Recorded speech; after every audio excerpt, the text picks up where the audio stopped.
Hi, y'all out there in YouTube land. It's me again, Mr. Wildman Willie.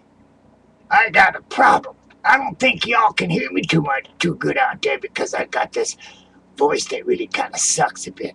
So I'm going to step back here behind the curtain and see if I can take care of that. I'll be right back. Promise me you won't go nowhere now. Be right back.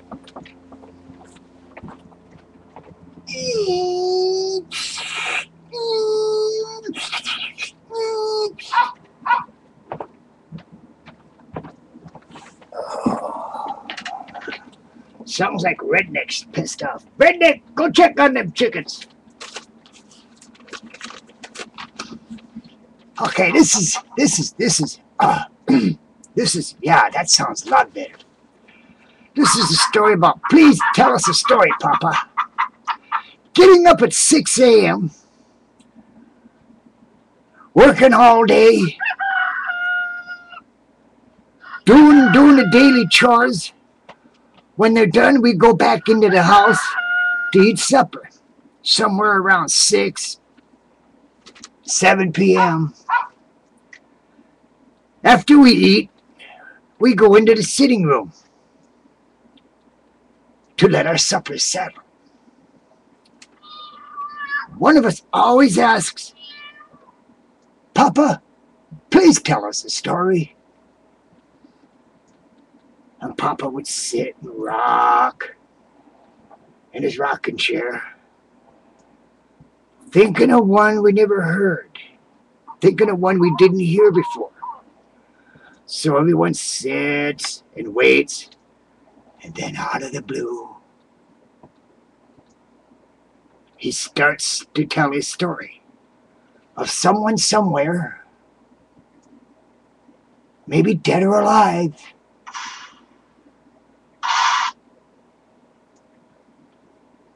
well, to tell you a story about a boy who had a dream to be someone who has made a name for himself and not do as his pa had done.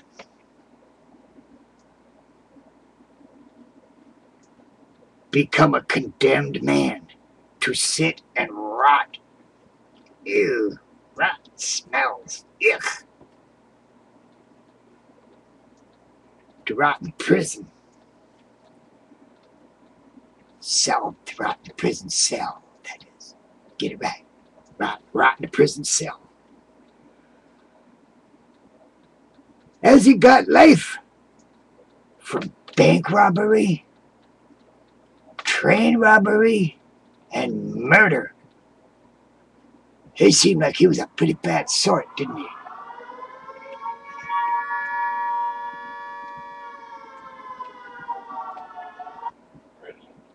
Air raid sirens. What? I think somebody's stoned over here.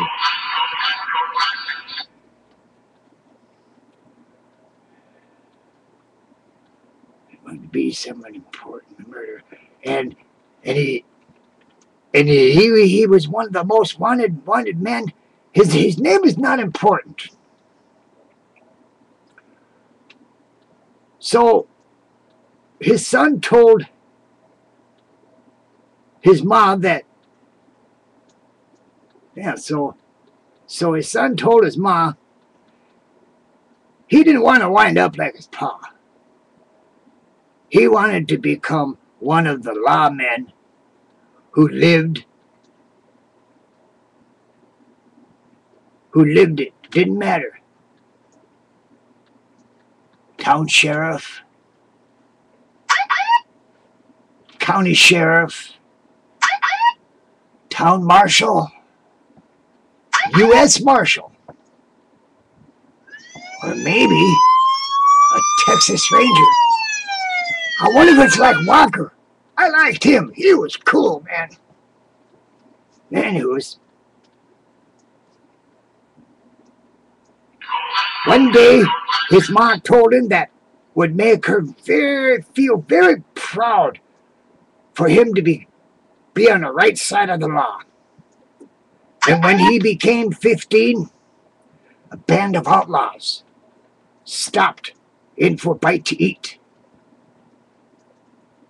Ma told them she had some slum onion in a pot. They'd be welcome to some.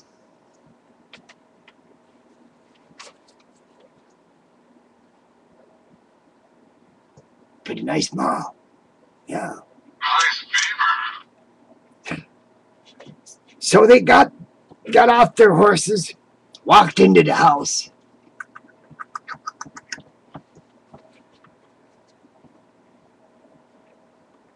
The one who had seemed to be the head man asked his ma, where her man? Well, she told him, on the range, mending fence. She called her a liar and told her he was in prison doing life. But they were going to help him cut his time short, help him to break out, run fast and hard, out of the territory, go up to Colorado or Arizona territory. He didn't know just where, but one thing I know, he was a hard, cold, evil man. The boy was in the barn when he heard 3 shots.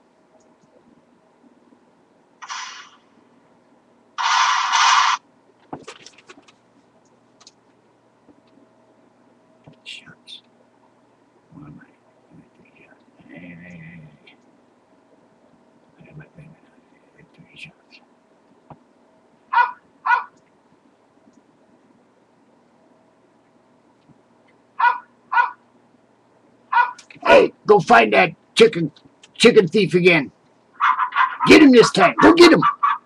Get him, redneck. Damn dog. Feed him good and he don't do his duty.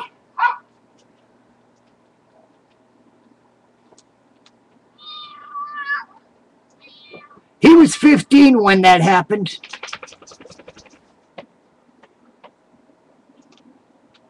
Oh no, here we are up here. Oh, we're jumping ahead of the evil man. The boy was in the barn. He heard 3 shots. The bastards killed his dog, the hired hand, and his ma. And rode out before he got to the barn door. The 5 outlaws were gone. He was 15 when that happened. He put his ma on a hill, looking down on the farm, as she loved that old hill where that weeping willow stood.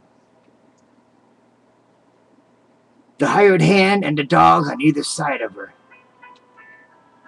He worked it till he was 16 or 17. When he left to go out, he stopped by his ma's grave and told her he'd find him. He left to become a lawman. He lied about his age to get into college, to study law and how it works.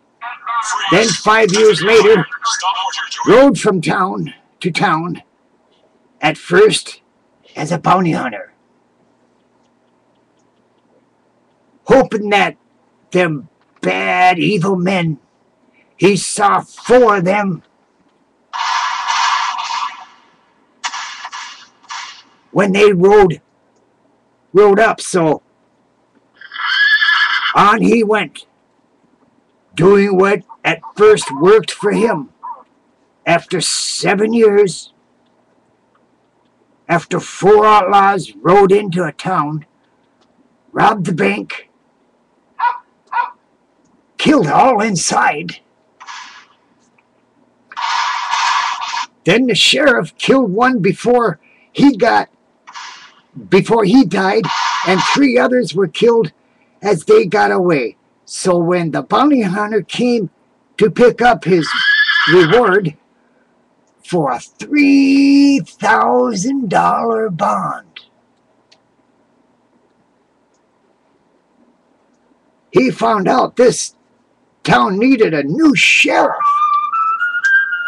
of the county, although this county was not all that big. But he did what he knew he had to do, and he did it very well, as he had cleaned up that county in less than 2 years.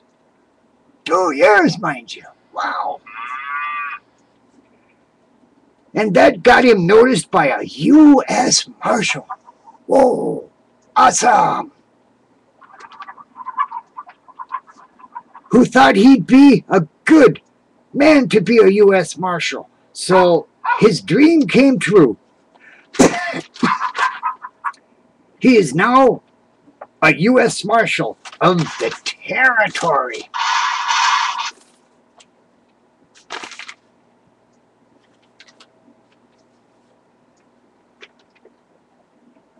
In the Arizona territory. Yeah, all right. This means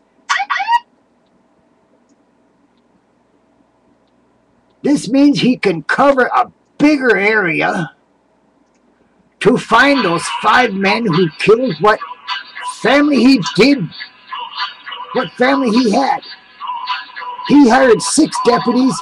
1 to 2 stayed in town. The rest go with him. He had become one of the best that could be. Those bounty years and tracking helped. He got all 5 of the men, plus many, many more. I'll drink to that.